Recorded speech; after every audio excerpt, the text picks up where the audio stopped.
Reprenons rapidement cette idée de infinitif pour les expressions. Infinitif versus le subjonctif.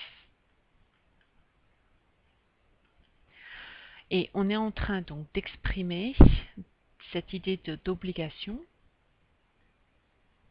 ou bien de nécessité, d'accord? Nécessité. On a des expressions donc qui indiquent l'obligation ou qui impliquent la nécessité. Et on a deux possibilités normalement qui sont différentes.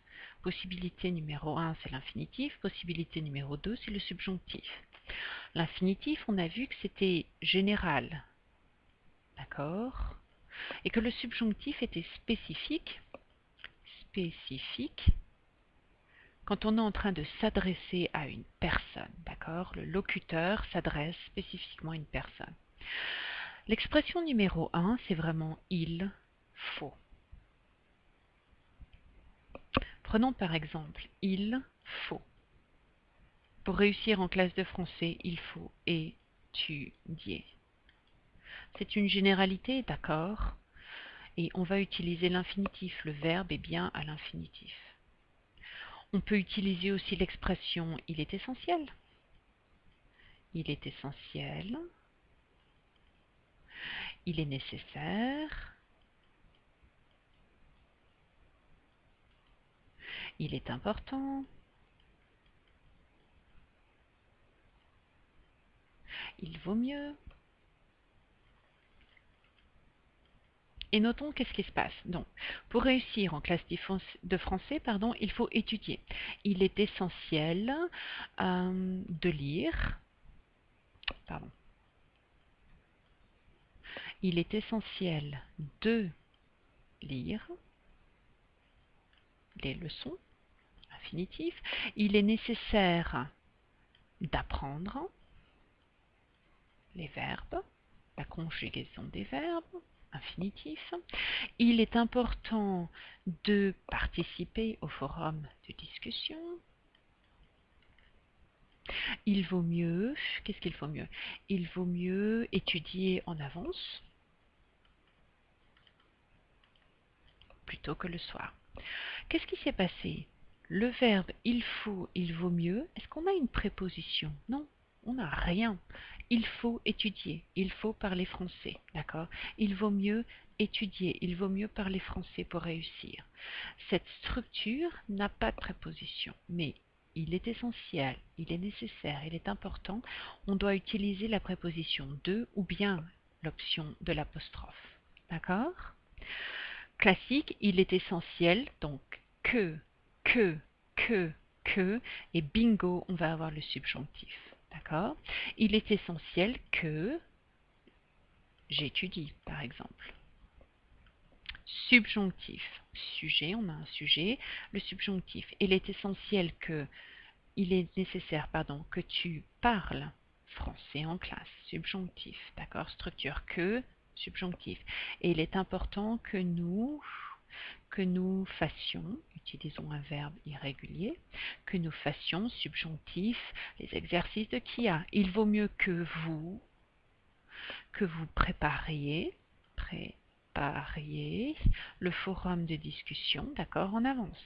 Tout ça, c'est du subjonctif, d'accord? Et la structure, c'est il faut que, plus un sujet, plus un verbe au subjonctif. Je rappelle que ce il, c'est un sujet qui est neutre, d'accord? Il ne s'adresse pas à Paul, par exemple. Ce n'est pas le masculin singulier qu'on va trouver ici. Le sujet doit être différent en référence, d'accord? Ok. On a d'autres expressions qui utilisent un sujet spécifique. Exemple, je préfère que tu parles en français. Et on voit bien que le sujet numéro 1, je, c'est-à-dire le locuteur, le sujet numéro 1, est totalement différent du sujet numéro 2. Oui? Je veux que tu, ou on va changer, je veux que nous finissions les exercices. Je souhaite que vous prépariez la leçon. Elle exige que tu, qu'est-ce que tu veux dire? Je ne sais pas. Elle exige que tu viennes en classe de français, par exemple.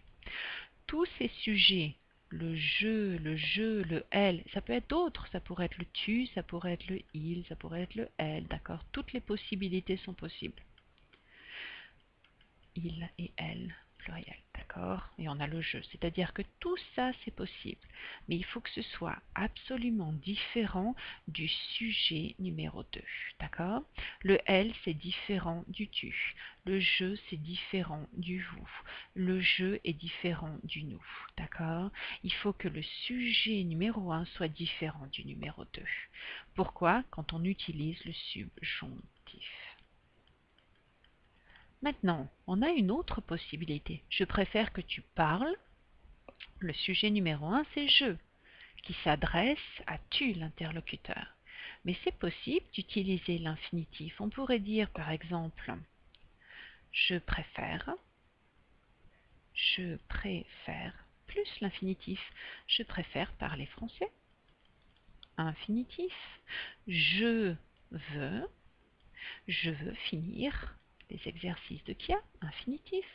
Changeons le sujet. Tu souhaites, par exemple, tu souhaites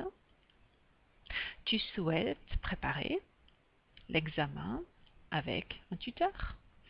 Nous exigeons, attention à la conjugaison, nous exigeons venir, c'est un peu bizarre, venir, on va changer de verbe. Nous exigeons, oups, tout est parti, pardon, on va le refaire. Alors, le verbe ici, c'était tu souhaites préparer l'examen. Infinitif. Tu souhaites préparer l'examen. Infinitif. Nous exigeons parler plus souvent en classe de français. D'accord? On peut modifier le sujet de la principale et on peut utiliser l'infinitif. Mais notez, je souhaite parler. C'est le je, d'accord, qui souhaite l'action ou qui préfère l'action de parler. Je veux finir l'examen. C'est le je qui veut, le désir finir. Tu souhaites préparer. C'est le tu qui souhaite cette action de préparer. Nous exigeons parler plus souvent en classe de français. C'est le nous qui exige parler. Par conséquent, c'est le sujet numéro 1 qui veut que l'action soit faite sur elle-même. Versus ici où le sujet numéro 1 veut que l'action du verbe soit faite sur le sujet numéro 2. D'accord? C'est la grande différence. Oui? Ici, l'action du verbe est sur le sujet numéro 1 versus ici où l'action du verbe est sur un autre sujet. D'accord? Donc, on a l'infinitif et le subjonctif. On en a déjà parlé. On utilise l'infinitif quand c'est général, le subjonctif quand le sujet numéro 1, ça peut être un neutre ou ça peut être un sujet défini, d'accord? Et c'est de mettre le désir, l'obligation, la nécessité sur une action du verbe et un sujet numéro 2. Il est possible d'avoir des sujets spécifiques, d'accord? Et il est possible d'utiliser l'infinitif avec un verbe spécifique, mais attention, l'action, alors dans ces cas-là, est réfléchie, c'est-à-dire qu'on veut que ça arrive à nous-mêmes. D'accord? Voilà.